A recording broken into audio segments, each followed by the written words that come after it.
Foi. Foi. Na nuvem. Resolvido? Aí fica. Vai ficar. Eu vou fazendo a divisão aqui.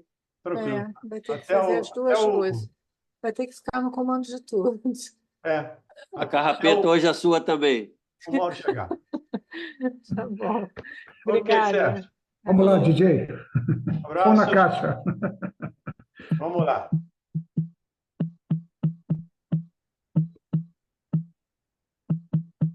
Vera, seu som está aberto.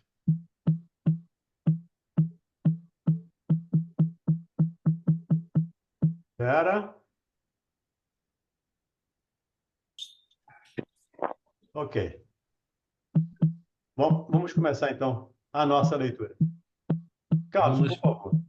Opa. Boa noite, pessoal, quem chegou depois aí. Mensagem de orientação, 116, da nossa querida Joana.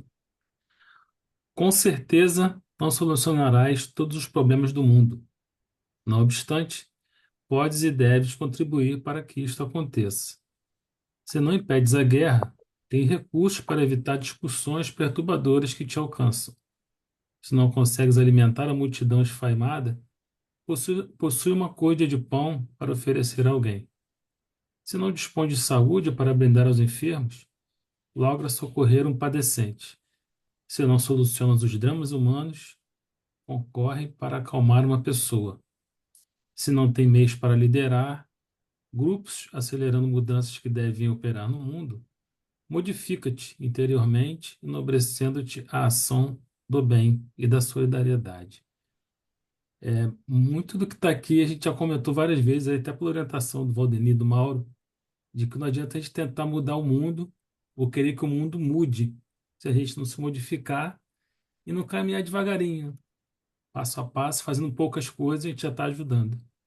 Eu vi desse jeito a mensagem de ambientação. Alguém mais quer comentar?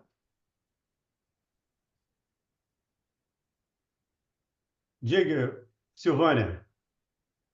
Eu entendi também que você pode fazer um pouquinho.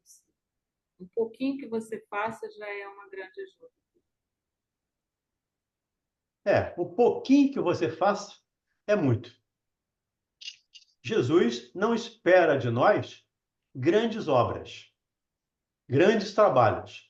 Nós não somos espíritos ainda evoluídos para recebermos tarefas grandiosas. O importante é que façamos aquilo que estiver ao nosso alcance. O que Jesus espera de nós é que façamos o nosso melhor. Eu não posso acabar com a guerra lá de um país contra o outro, mas eu posso trabalhar na guerra que existe dentro de mim contra meu irmão. Isso eu posso fazer, e cada um de nós pode fazer. Então, é isso que Jesus espera de nós, que façamos a nossa parte da melhor maneira possível. Assim também entendi a mensagem. Amaury, por favor. É a nossa musicista, deixa ela aí. Desculpa, Vai, é a menina. musicista, tá certo. Desculpa, Eliane. Obrigada. Vai, menina. Obrigada mais uma vez, Amaury, pela sua boa vontade, meu amigo. Meu Deus, vamos. Essa mensagem também lembrou o óbolo da viúva, né? Que deu o que tinha, né? E para quem estava vendo, ela não estava doando nada, né? Porque cada um deles lá estava doando muito, né? Mas Jesus apresentou, né? A dádiva dela, o que ela deu como a maior, né? Imagina, né? Então a gente fica focado nisso, né? Às vezes a gente pensa, eu não vou lá porque não vai fazer diferença. Talvez é o que faça a diferença. É o que faz a diferença. É o que faz a diferença. Então, pensando assim, né? Nesse ensinamento de Jesus, né? Como mais dentre todos aqueles que ele nos passa através desses ensinamentos maravilhosos que tanto iluminam a nossa mente, modificam as nossas atitudes, melhoram a nossa sintonia com a espiritualidade benfazeja desse nosso planeta lindo, a nosso lar, onde nós vivemos, onde nós procuramos fazer o melhor a cada dia, Ensina-nos, Senhor, a caminhar nos rumos melhores para o nosso adiantamento espiritual. Ensina-nos, Senhor, a praticar a caridade diante de todas as oportunidades que nos surjam, não importa quais sejam. Abençoa-nos, Senhor, abençoa os nossos lares, os nossos amores, a nossa mente, o nosso coração, para que possamos ser gratos a Ti por tudo que temos, tudo que somos, tudo que chega até nós diariamente. Ampara-nos, Senhor, e que dessa singela reunião possa espargir luzes para todos os recantos onde há irmãos nossos em padecimentos de toda a sorte. E quanto a nós, Senhor, por estarmos aqui reunidos em Seu nome, só temos a Te agradecer ao Senhor Jesus, a Deus, nosso Pai de infinito amor e misericórdia, aos mentores desse trabalho e a todos os nossos amigos espirituais. Ampara-nos, Senhor, fica conosco e nos ensine a caminhar contigo diariamente. Graças a Deus e que assim seja. Assim seja. Graças a Deus. Que assim seja. Bem, acho que todo mundo está sabendo, o Mauro não pode vir hoje, ou pelo menos no primeiro momento agora ele não pode vir, ele está fazendo uma palestra lá no AF, então hoje não pode vir. Não, acho que na semana que vem sou eu, mas aí na terça-feira. Estou fazendo uma palestra aqui no nosso lar. Então, a gente fica alternando aqui as posições. E eu brinquei aqui que é a hora de todo mundo aproveitar para crescer um pouco mais.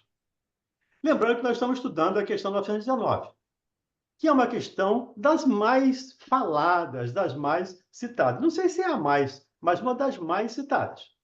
A gente fala assim, a questão número 1, a questão número 10, número 13, 621, 625, são questões, 909, que eu sempre cito ela aqui. Então, são questões interessantes para a gente estudar e, se possível, né, vivenciar o que ensinam essas lições. E nós começamos na semana passada a questão 919 e a resposta dada por Santo Agostinho.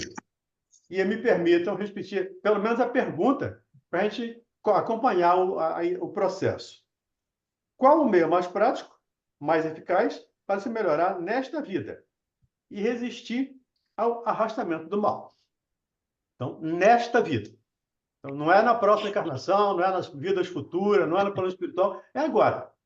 Qual a melhor maneira eu tenho agora de evoluir e de resistir às tentações, ao arrastamento do mal?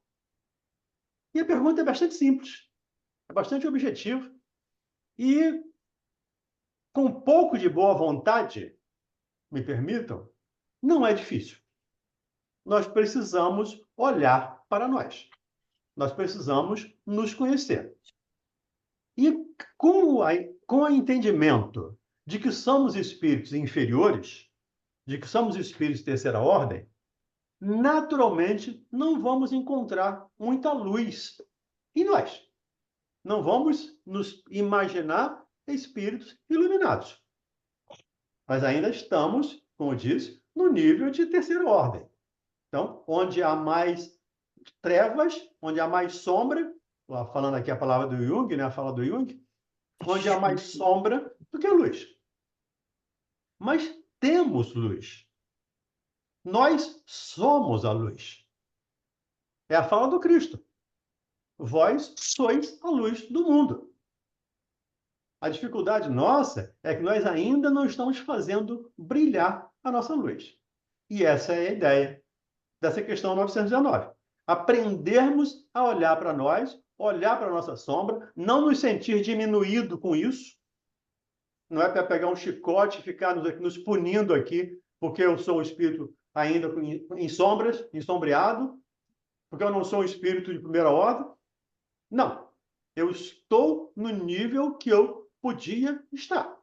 Todos aqui estamos no nível que podemos estar.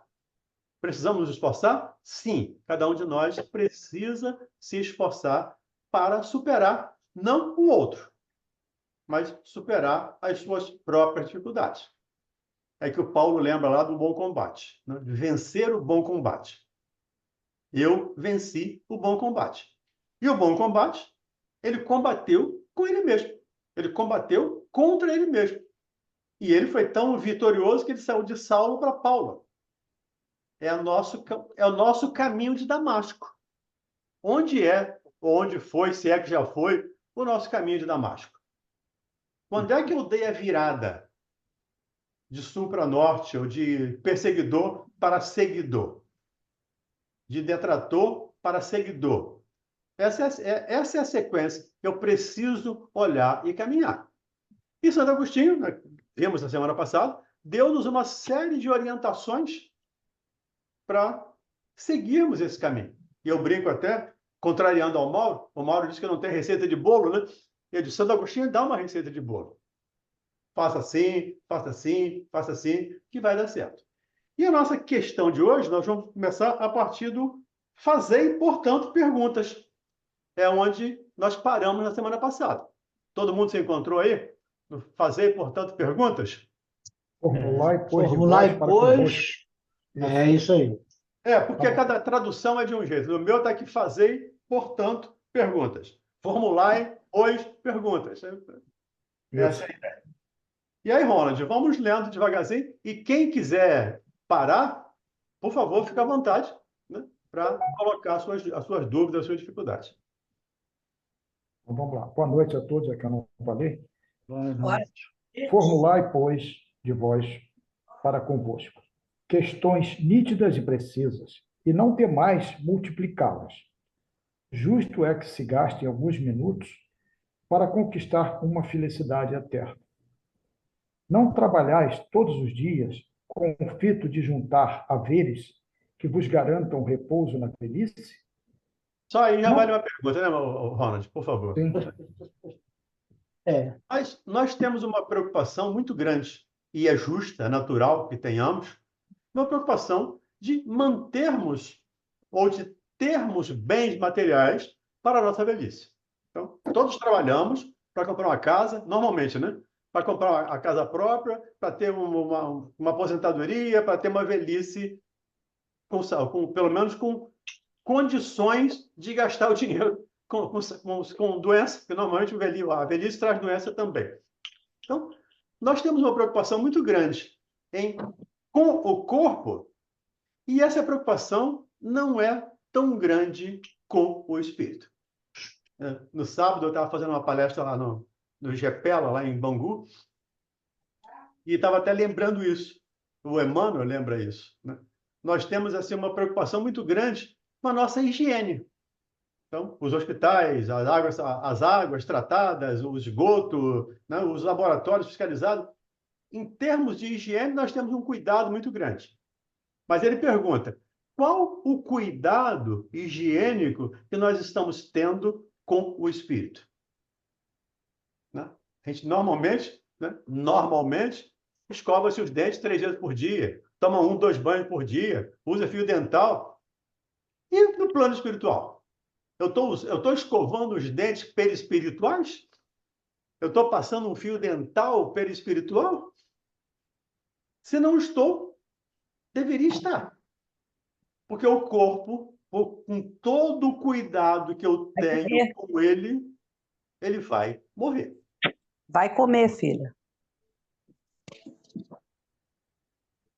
Está na hora de jantar. Então, a gente precisa ter esse cuidado também com o espírito. O espírito não morre. O espírito é eterno. Então, o cuidado que eu tenho com o corpo, eu preciso também dedicá-lo ao espírito. Entendendo que o corpo é só um instrumento do espírito. É a roupa do espírito. E toda roupa fica velha, joga fora. E vai acontecer a mesma coisa com o nosso corpo. Vamos jogar fora. O que nós estamos fazendo, e aí cada um de per si, né? Cada um respondendo para si mesmo, o que eu estou fazendo em termos espirituais para garantir a minha aposentadoria, me permita aqui com as aspas possíveis, tá? Por favor, espírito não aposenta não, tá? Só uma ideia aqui, só uma metáfora. Mas o que é que eu estou fazendo para a minha aposentadoria espiritual? Essa é a questão que Santo Agostinho está colocando. Não trabalhais todos os dias visando acumular aquilo que vos proporcione repouso na vossa velhice? Em termos espirituais. Continuemos, Ronald, por favor. Não constitui esse repouso o objeto de todos os vossos desejos, o fim que vos faz suportar fadigas e privações temporárias? Pois bem, que é esse descanso de alguns dias, turbado sempre pelas enfermidades do corpo, em comparação com o que espera o homem de bem? Não valerá esse outro a pena de alguns esforços? Sei haver muitos que dizem ser positivo o presente e incerto o futuro. Ora, esta é exatamente a ideia que estamos encarregados de eliminar do vosso íntimo, visto desejarmos fazer que compreendais esse futuro de modo a não restar nenhuma dúvida em vossa alma. Por isso foi que primeiro chamamos a vossa atenção por meio de fenômenos capazes de ferir-vos os sentidos e que agora vos damos instruções que cada um de vós se acha encarregado de espalhar. Com esse objetivo é que ditamos o Livro dos Espíritos, Santo Agostinho. Mensagem de Santo Agostinho. E é interessante uma fala dele aqui, pelo menos eu achei interessante, nós sempre falamos do presente e o futuro não existe. Para o espírito, o futuro é tudo. Kardec fala lá em várias passagens, principalmente do Evangelho, capítulo 5, ele fala muito isso, da crença no futuro. A crença no futuro é que nos faz mover hoje em termos espirituais. Porque o presente, eu não sei. O presente não é... O presente é que é incerto. Para nós espíritas, ou para nós espíritos, o presente é incerto. O futuro é que é o nosso caminhar. Então, nós precisamos trabalhar hoje para garantir o nosso futuro. Nosso futuro em termos espirituais. Então, trabalhemos entendendo, de novo, só depende de mim o que eu vou encontrar no plano espiritual. Só depende do meu trabalho, da minha disposição, da minha vontade. Não preciso de ninguém, não dependo de ninguém para a minha evolução. E isto é altamente consolador, pelo menos dentro da minha percepção. Porque eu não dependo da Maria Antônia para crescer.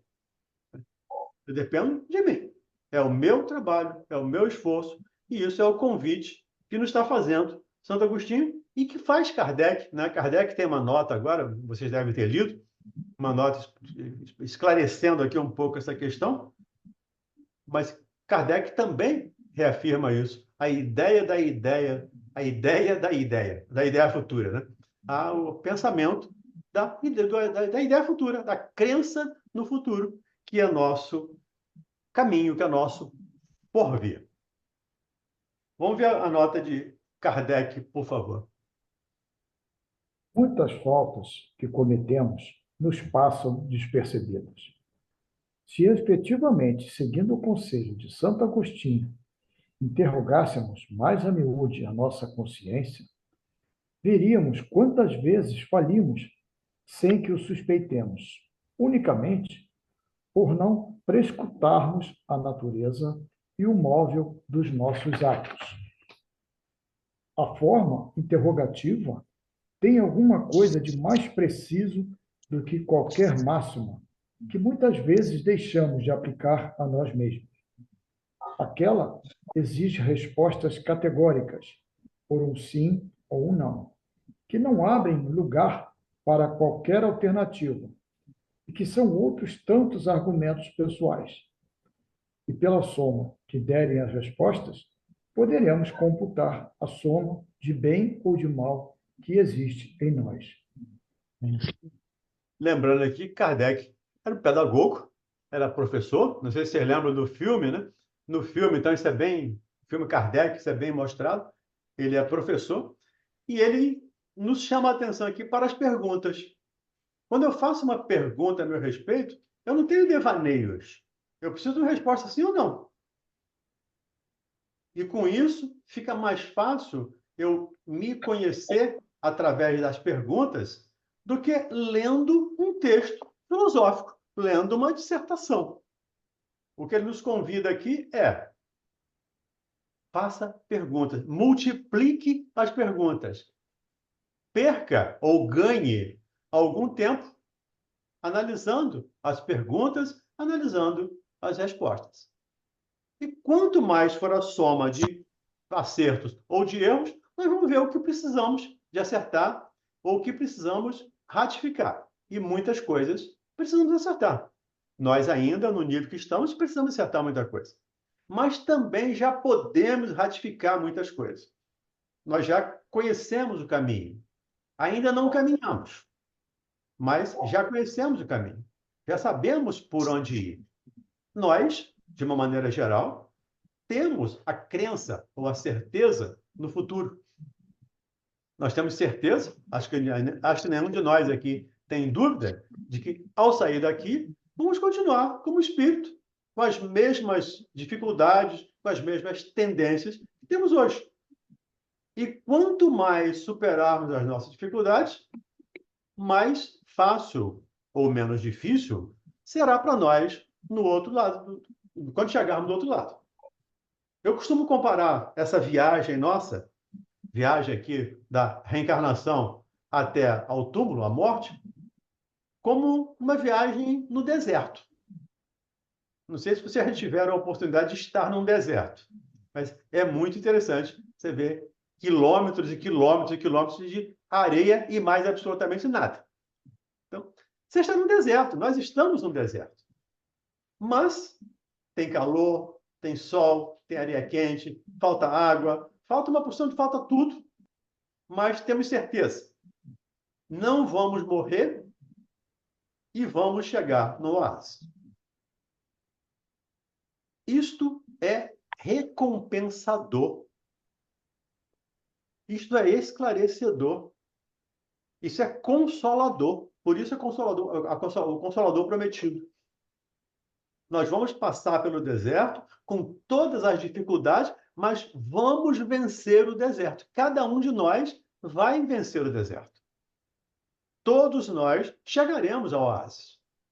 E esse oásis não é temporário.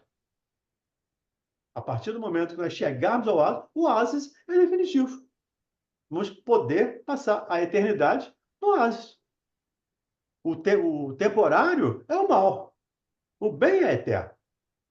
Temporário é o corpo. O espírito é eterno. Eterno no sentido de não ter fim, né? Ele teve início, mas não tem fim. Então, estamos todos, hoje, caminhando no deserto. E não temos água. Estamos queimando nossos pés. Estamos descalços na areia quente. Vai ficar bem difícil. Mas tem um oásis lá na frente esperando a gente. Então, vamos caminhar para esse oásis e todos nós já conhecemos o caminho. Qual é o meio de nos salvarmos? Todos conhecemos. Fora da caridade, não há salvação. Ana Pessoa, seu som está aberto, seu microfone está aberto. Então, precisamos fazer essa caridade. E caridade não é só a doação da cesta básica lá para o Renato e para a Margarete, que fazem todo mês lá no SEAC. Ou qualquer casa espírita que frequentemos e doamos lá. Isso, ok, isso é ótimo. Mas isso só não é caridade. Nós já passamos outra questão famosa, Pedro, a 886. Não sei se vocês se lembram dela. Como Jesus entende caridade? Uma pergunta interessante. BIP. BIP, exatamente. A benevolência, a indulgência e o perdão. Então, é o nosso caminho. É aqui que nós temos que caminhar, é aqui que nós temos que investir. Na benevolência, na indulgência e no perdão. Porque é um meio de nos salvarmos aí com as aspas possíveis da palavra salvar, tá? Salvação para espírito é um pouco diferente dos nossos irmãos católicos e protestantes. Silvânia de Cássia, diga aí. Oi, Valdemir, você falou o futuro é a certeza, né? É certo, né? Aham. Mas ele, pelo que a gente, por exemplo, lendo aqui, ele se torna um futuro um tipo incerto quando não examinamos, como fala aqui, quando não examinamos com atenção a natureza e o modo dos nossos atos, né? Porque quando a gente deixa passar, não faz essa análise, não examina, como o Santo Agostinho sugere, a gente pode estar assim em erro recorrente e aí isso vai atrapalhar ali na frente, né? Vai nos atrapalhar. Então, é certo o futuro, mas o tipo é que vai depender de cada um de nós aqui, não é isso?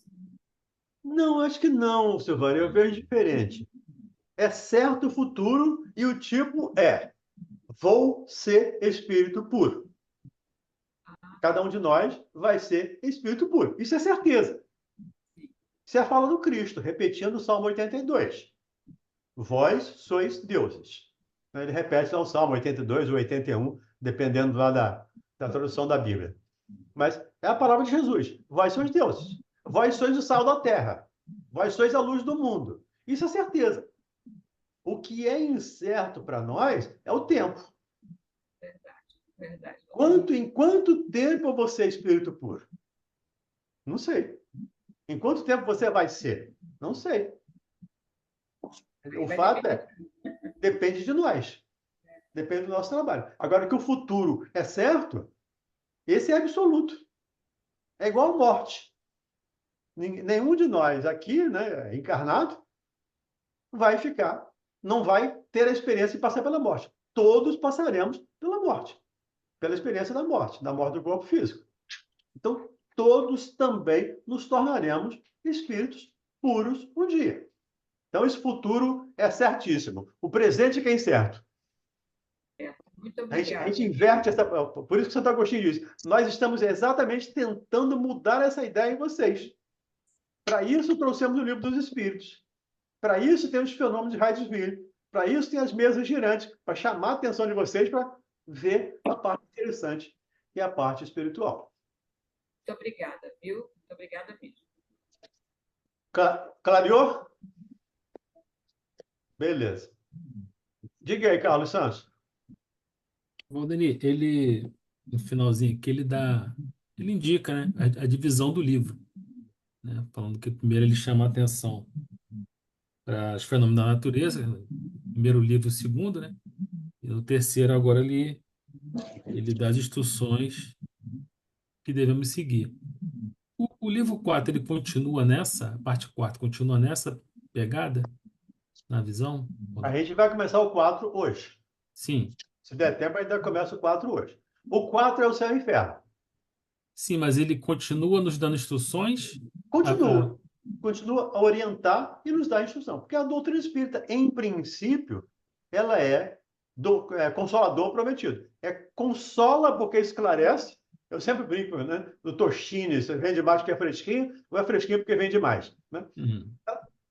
Consola porque esclarece, esclarece porque consola. Né? Ela faz as duas coisas simultâneas.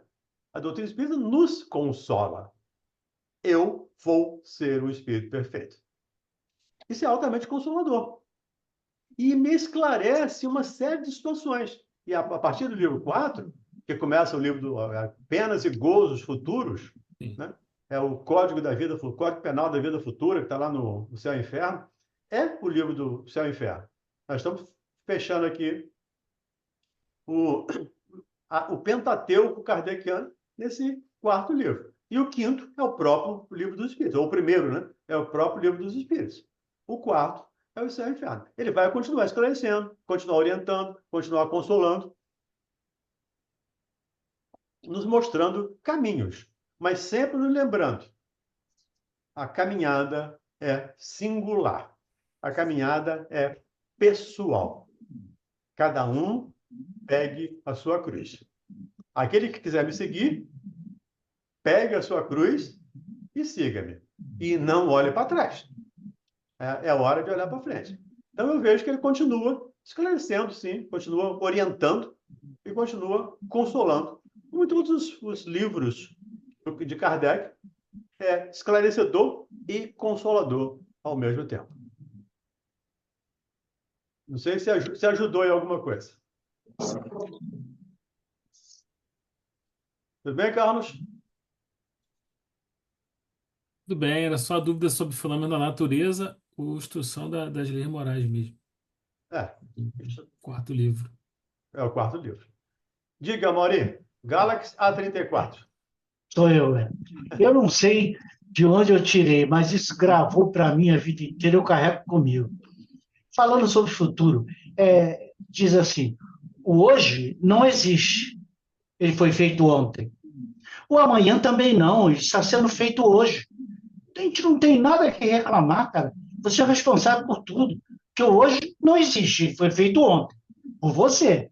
O amanhã também não, ele está sendo feito hoje. É a carta de Paulo aos Gálatas, né?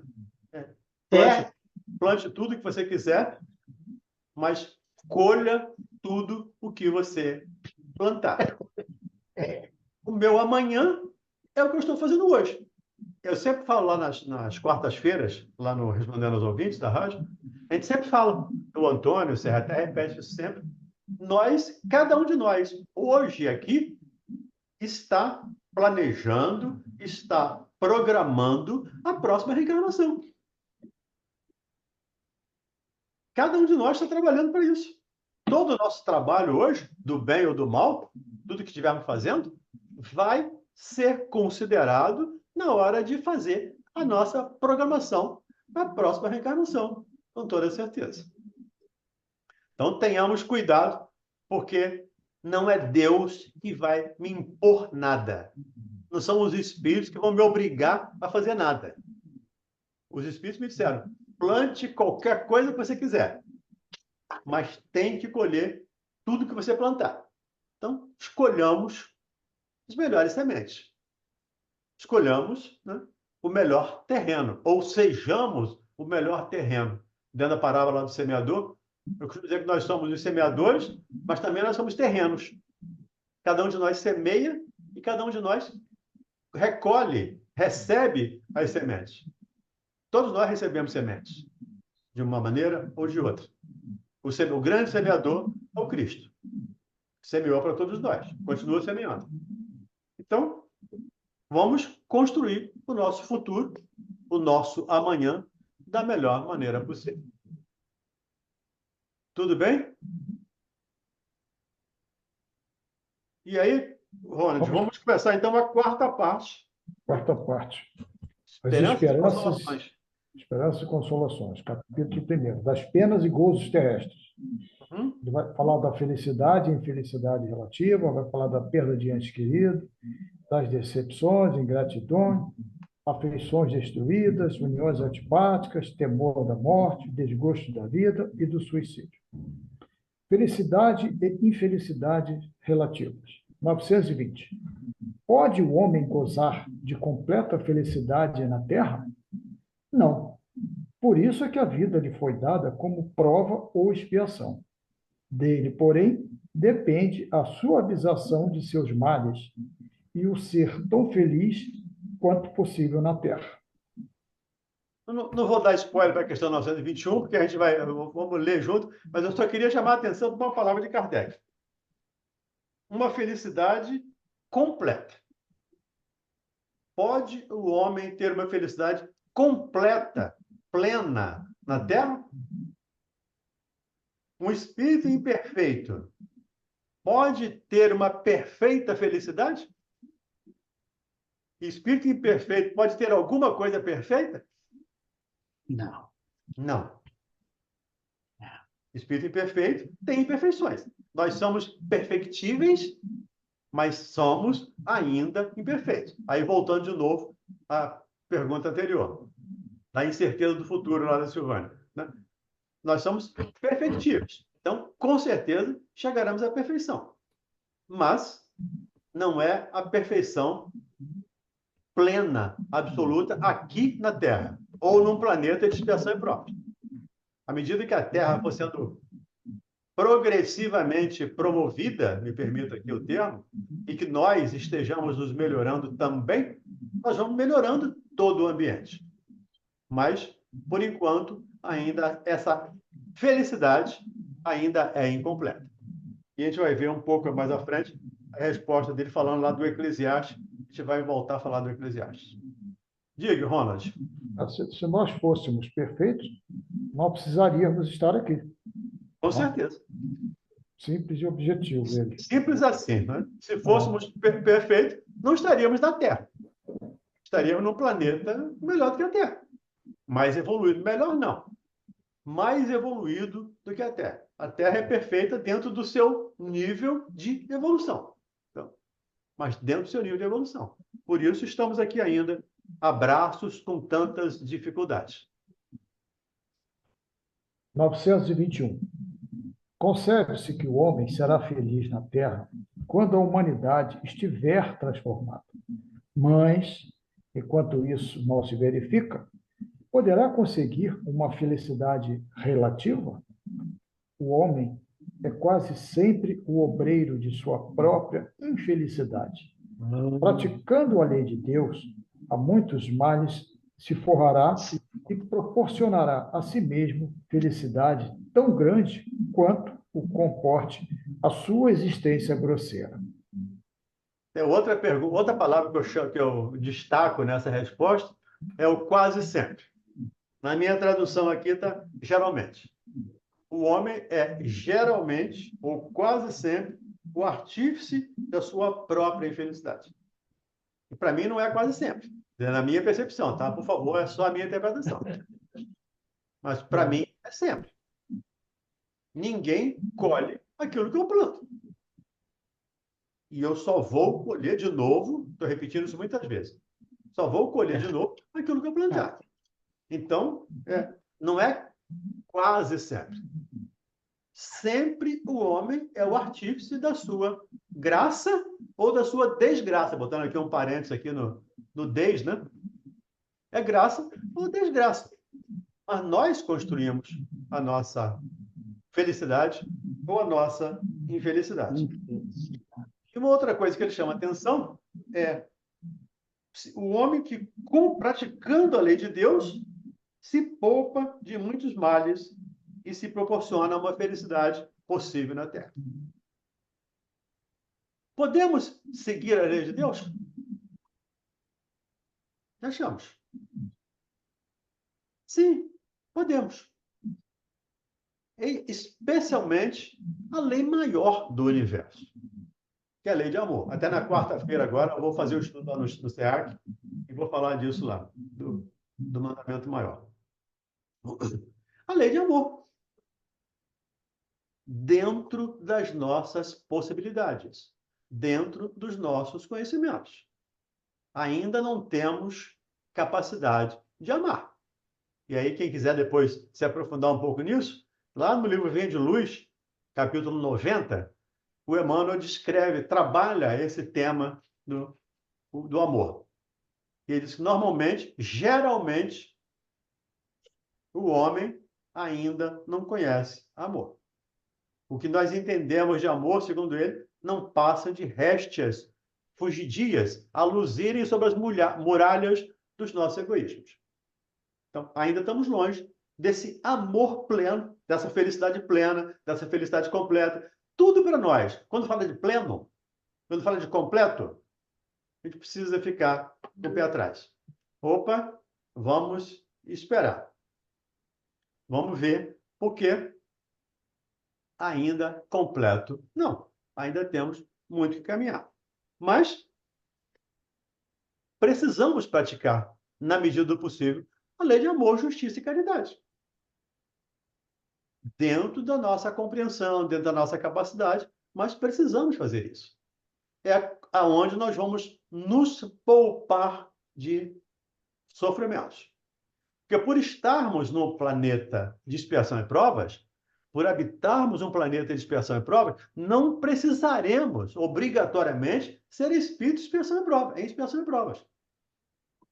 Dr. Bezerra de Menezes, está no planeta Terra. Não é um espírito de expiação e prova.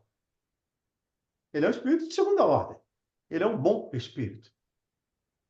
Então, cada um de nós também tem essa possibilidade, desde que nos esforcemos, desde que trabalhemos para isso.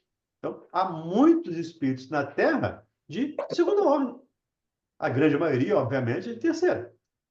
E aí, quando eu falo de segunda ordem, terceira ordem, primeira ordem, está lá na questão 100, tá, gente? Nós estudamos isso, né? Lá do Livro dos Espíritos estudamos isso. Questão 100 e seguintes. Então, a maioria dos habitantes da Terra ainda é habitada, é de espíritos de terceira ordem. Mas existem bons espíritos, existem espíritos de segunda ordem.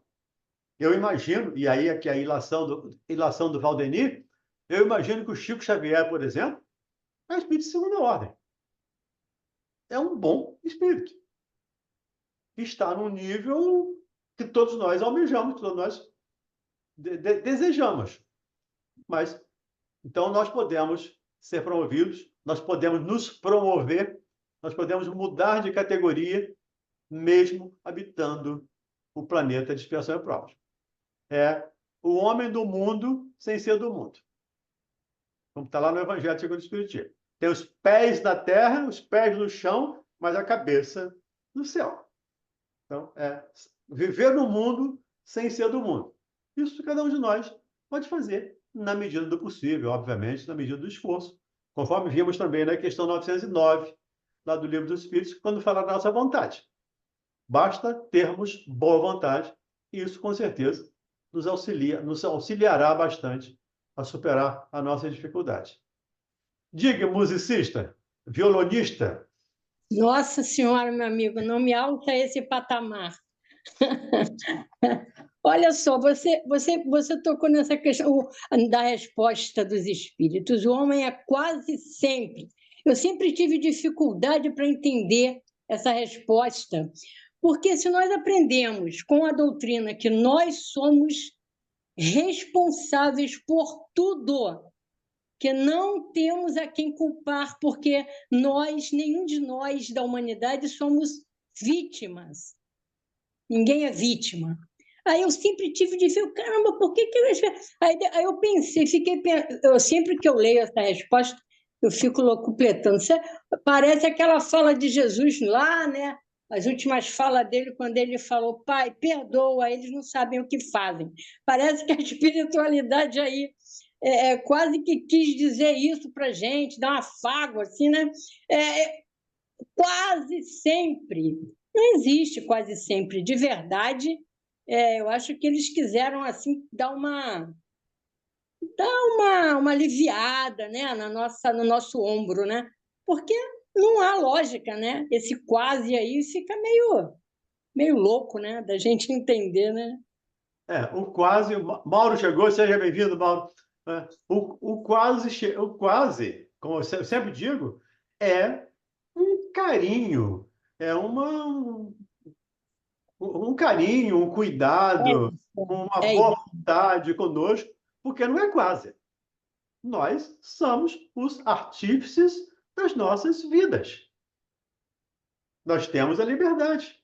Quando usamos bem o livre-arbítrio, que estamos fazendo bem. Quando usamos mal, vai ter consequência, porque tudo que fazemos tem consequência. Seja bem ou seja mal, tudo tem consequência.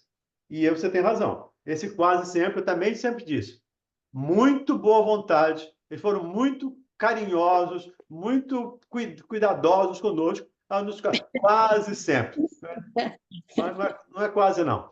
Pelo menos na minha percepção, tá? Entendo que eles colocaram aqui uma maneira de nos acariciar um pouco, nos acolher um pouco, né? Nos dar um pouco de colo, mas nós somos responsáveis. Ok, continuemos? Aquele que se acha bem compenetrado de seu destino futuro, ele não vê na vida corporal mais do que uma estação temporária, uma como parada momentânea em péssima hospedaria. Ele facilmente se consola de alguns aborrecimentos passageiros de uma viagem que o levará a tanto melhor posição, quanto melhor tenha cuidado dos preparativos para empreendê-la. É o que eu falei anteriormente aí do deserto. Eu estou no deserto, estou caminhando no deserto, com sede, com sol, mas isto é passageiro. O eterno é o oásis. O para sempre é o oásis. Então, eu estou nesse deserto, não vou morrer, porque como espírito nós não morremos, e vou chegar no oásis e vou viver no oásis. Então, é o que Kardec diz aqui, né? É uma estação temporária. O que nós estamos passando, a nossa dor, o nosso sofrimento, e dor e sofrimento são coisas distintas aqui, já falamos disso. Mas a nossa dor é passageira.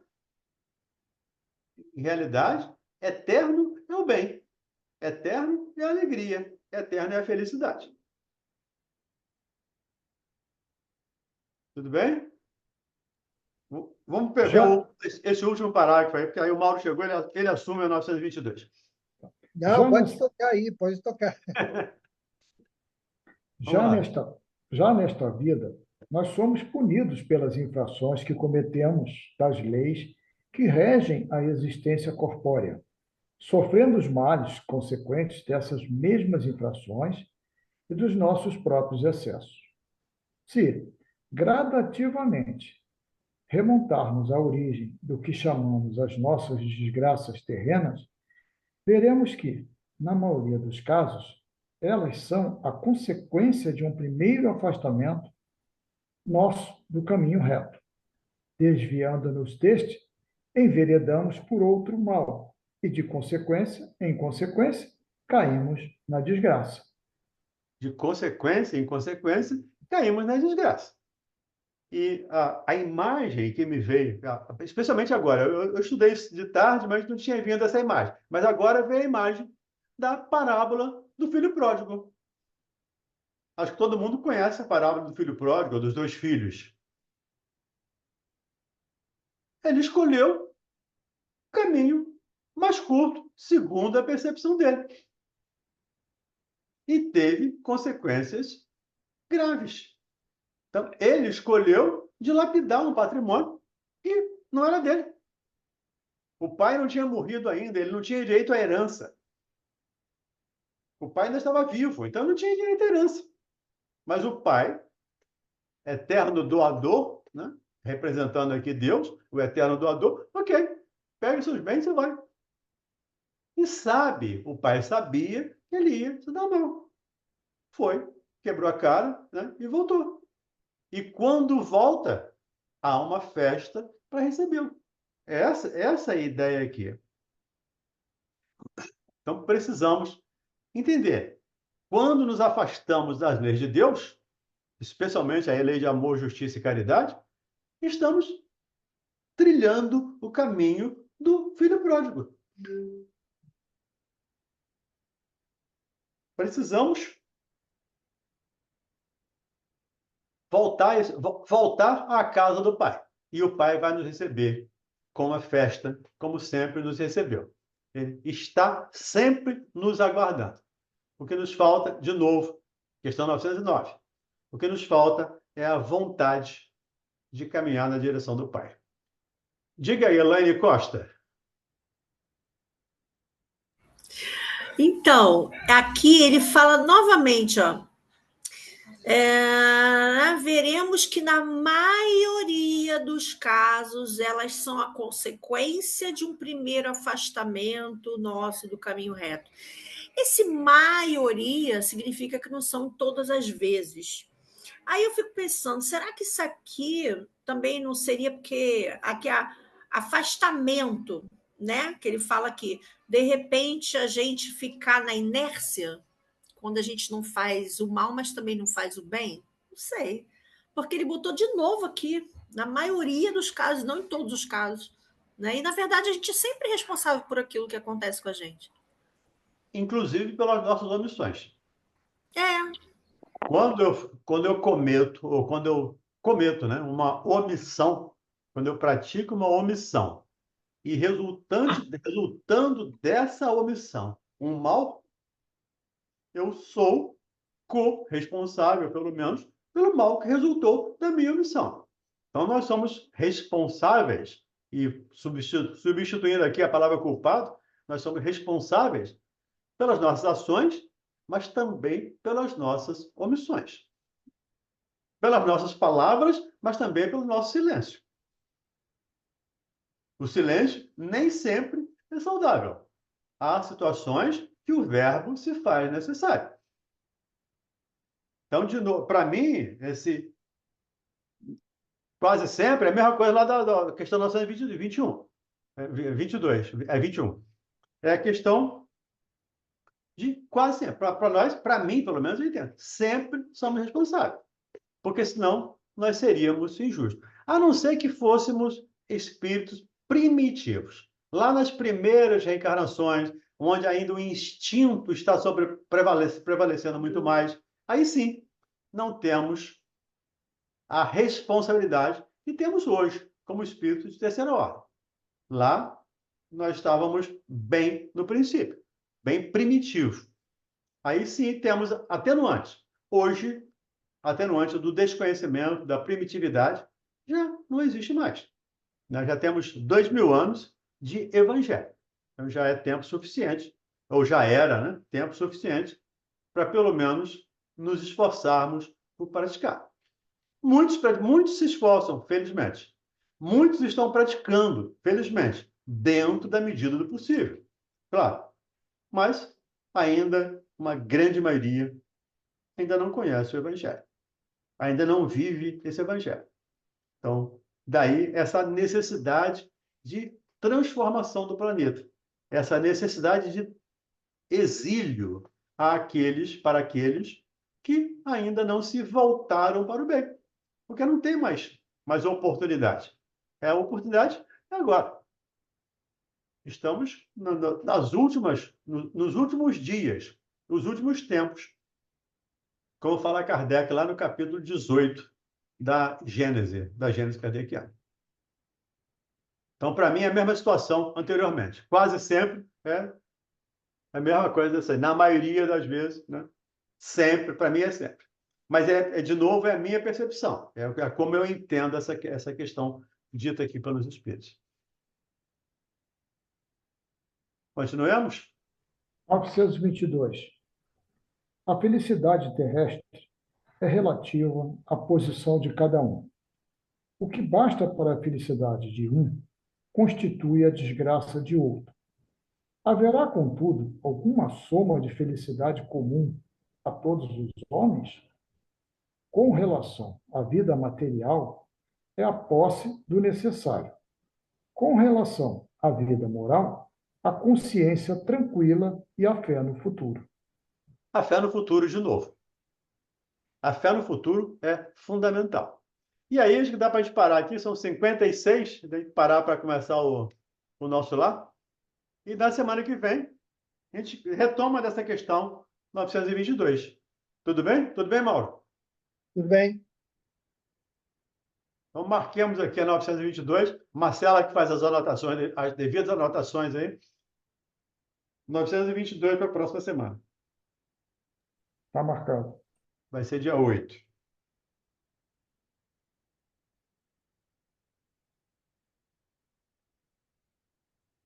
Alguém com vontade de fazer a prece final? Uma pessoa só. O Amauri, né? O Amauri, sim. Acho até que ele saiu. Acho que ele saiu. Não, tá aí. Tá aí. Aí? Não, o Mauri está aqui. Está aqui embaixo. Mudou a posição. Mudou a posição, Mauri? Mauri, liga o seu som, Mauri. Se cair de novo, mas a gente está focado na prece. Tá O mais certo. importante é o que você emite de você. Então, vamos lá.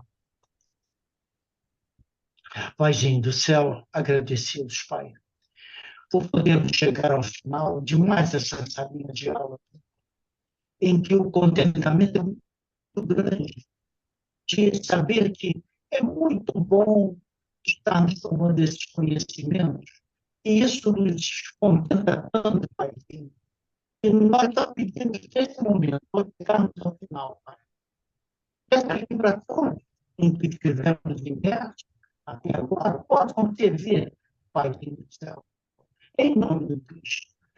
E possamos tocar a todos os nossos irmãozinhos que rondam o nosso arquivo mental. Nós sofremos e eles nem sabem disso, Pai.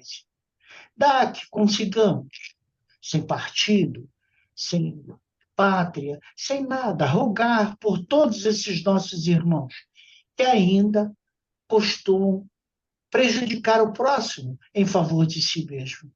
Todos eles, Pai. E que essas bênçãos, Paizinho do céu, possa realmente chegar para todos os que frequentam o SEAC, essa casa maravilhosa que nos abriga, esse degrau de luz que vós permitis seja aberto para nós aqui nesse planetinha. E eu também vejo sendo de um planetinha de sofrimento. Mas nós temos que aprender a nos felicitarmos e vivermos pensando no amanhã, que a cada um segundo as suas obras. Então, Pai, com o coração muito agradecido, nós queremos voltar. Vamos encerrar esse trabalhinho, porque vamos dar início a mais um outro. Em vosso nome e em nome do Mestre Jesus. Abençoamos, então, graças a Deus. Graças a Graças a Deus. Deus. Tá contigo, Mauro. Obrigado. Tchau, gente. Gente, um Tchau, beijo. gente. Então, lembrando, Boa nós vamos noite. encerrar essa sala e vamos abrir a próxima para o estudo do nosso lar. Tá bom? Então, até já. Tchau. Boa noite a Valdemir, todos. Tchau, boa você, noite. você que está aí como